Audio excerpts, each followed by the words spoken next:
ఒక 2 క్యారెట్స్ ఉంటే చాలండి ఇంట్లో వాళ్ళందరికీ నచ్చేలాగా ఈజీగా క్యారెట్‌తో స్వీట్‌ని అయితే ప్రిపేర్ చేయొచ్చు. ముందుగా క్యారెట్‌ని ఇలా తురుముకొని పక్కన పెట్టుకోండి.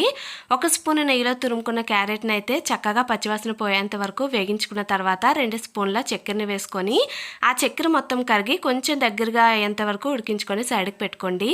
ఒక హాఫ్ లీటర్ పాలల్లోకి 4 స్పూన్ల చక్కెరని 2 స్పూన్ల వరకు అగరగర పౌడర్‌ని అయితే వేసి ఉండలేమి లేకుండా కలిపేసుకున్న తర్వాత స్టవ్ ఆన్ చేసుకొని స్టవ్ మీద పెట్టుకొని ఇలా పాలు చిక్కబడేంత వరకు మరిగించుకొని అందులోనే ముందుగా వేగించి పెట్టుకున్న క్యారెట్ తురుమును కూడా వేసేసి 2 నిమిషాల పాటు చక్కగా ఇలా దగ్గరికి అయ్యేంత వరకు ఉడికించుకున్న తర్వాత ఇలా ఒక ప్లేట్లోకి అయితే వేసేసుకోవడమేనండి. ఇలా వేసుకొని ఒక 10 నిమిషాల పాటు పక్కన పెట్టేసుకుంటే మన స్వీట్ అయితే రెడీ అయిపోతుంది.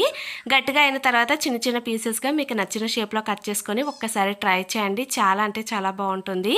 అగరగర పౌడర్ కావాలంటే స్క్రీన్ మీద ట్యాగ్ చేస్తాను, వెళ్ళి కొనుక్కోండి. నచ్చితే లైక్ చేయండి, ఛానల్ని ఫాలో చేయడం మర్చిపోకండి.